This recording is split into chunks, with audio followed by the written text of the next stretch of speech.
Торговый чайник SCEK 27G90, стеклянный, заявлено, что протекает.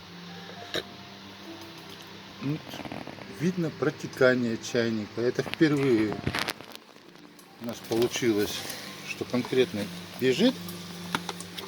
А бежит, получается, не проклеили герметиком. А он даже видно откуда.